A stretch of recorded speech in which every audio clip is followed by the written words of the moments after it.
আচ্ছা, আমি কেআইটি অর্থাৎ Kalinga institute of industrial technology নিয়ে ভিডিওটা করার পর আমার কাছে দুজন মা লিখেছেন। দুজনেরই মোটামুটি একই রকম প্রবলেম।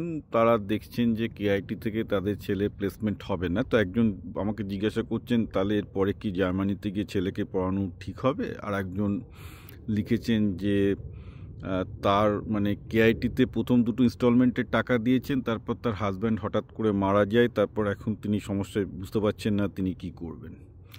দেখুন, আমি একটা খুব স্পষ্টবাদী লোক, স্পষ্ট কথা বলছি। কেআইটিতে বাংলা থেকে দু টাইপের লোকজন যায়। এক হচ্ছে যাদের বাবা মা মানে বাবা বা মা এই আইটি প্রফেশনে আছে, অর্থাৎ যারা 25 লাখ 30 লাখ টাকা টিউশন ফি পে করার মতো ক্ষমতা আছে।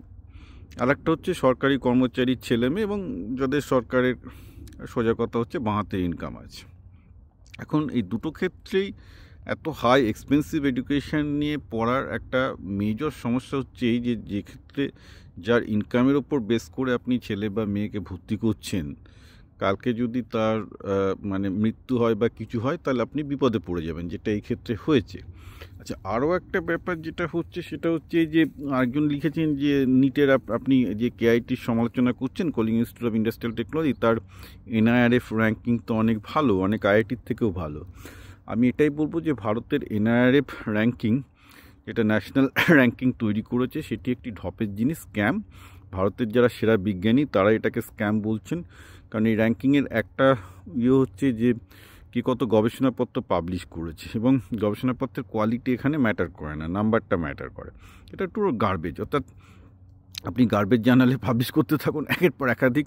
আজকাল চ্যাটজিপিটি দিয়ে আরও সেই প্রোডাকশন রেট বাড়িয়ে দেওয়া যায়, and you'll get a very good NRF rank, then you need a good facilities etcetera, এগুলোর ওপর বেস করা হয়। সুতরাং এনআরএফ র্যাঙ্কিং যে স্ক্যাম, এটা নিয়ে ইউটিউবে অনেক ভিডিও আছে, প্রচুর সায়েন্টিস্টরা এর এগেনস্টে প্রতিবাদ করেছেন, আপনারা দেখে নিতে পারেন।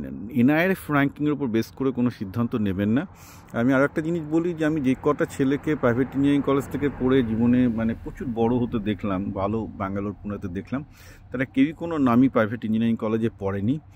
কেউ মানে কী বলবো, কেউ বাঁকুড়া, কেউ মানে একদম টিম্বকটু, যার সেসব প্রাইভেট ইঞ্জিনিয়ারিং কলেজের আপনি নামও শোনেননি, সেসব জায়গা থেকে পড়েছে। কারণ আমি আবার বলছি যে তাদের ক্লাস 5-6 থেকে কোডিং করতো, ফলে তাদের এই প্রোগ্রামিং করা, এবং দে আর দ্য মানে রিয়েলি আমি যাকে বলি হান্টার, তারা ছিল হান্টার। কারণ কি, প্রোগ্রামিংয়ে ভালো হতে গেলেও হান্টিং করতে হয়, কারণ সবসময় তারা আটকে যাবে, দিনে 5-6টা প্রবলেম আটকাবে, সে পড়া প্রবলেম কোথায় সলভ করবে, তার জন্য বিভিন্ন কমিউনিটিতে গিয়ে, ওয়েব কমিউনিটিতে গিয়ে তাদের খুঁজতে, এই যে তাদের হান্টিং স্পিরিটটা তৈরি ছিল ছোটোবেলা থেকে, কারণ তারা ছোটোবেলা থেকেই মোবাইল অ্যাপ বানাতে ভালোবাসতো, ওয়েবসাইট ডিজাইন করতে ভালোবাসতো, যার জন্য তারা কোথায় কোন ভুলভাল ইঞ্জিনিয়ারিং কলেজে পড়েছে কিচ্ছু যায় আসেনি, তারা জীবনে অনেক বড় হয়েছে। সুতরাং হান্টিং স্পিরিট, সেলফ স্টাডি, এগুলো আমি আবার বলছি আসল জিনিস।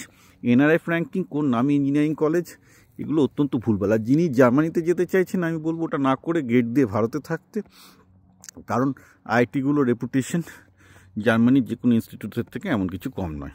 বরং এক্ষেত্রে যেটা সুবিধা হবে সেটা হচ্ছে এই যে, আমি বলবো না যেরকম হতেই পারে, যেমন অন্য ভদ্রলোকের হচ্ছে তার হঠাৎ করে হাজব্যান্ড মারা গেছে, তারপর তিনি এখন খুঁজে বেড়াচ্ছেন। এরকম আমার কাছে বাইরে আরেকটা কেস এসছে, তার ছেলেকে ইটালিতে পাঠিয়েছে, তিনি অবশ্য কেআইটির নন, যে এখন তার হাজব্যান্ড মারা গেছে, তিনি বলছেন যে আমি এখন কী করে টাকা পয়সা দেবো, আর টাকা পয়সা টানতে পারছি না। তো এগুলো খুব কমন জিনিস আমি চোখের সামনে দেখছি। সুতরাং একটু ভেবে চিন্তে ডিসিশন নেবেন।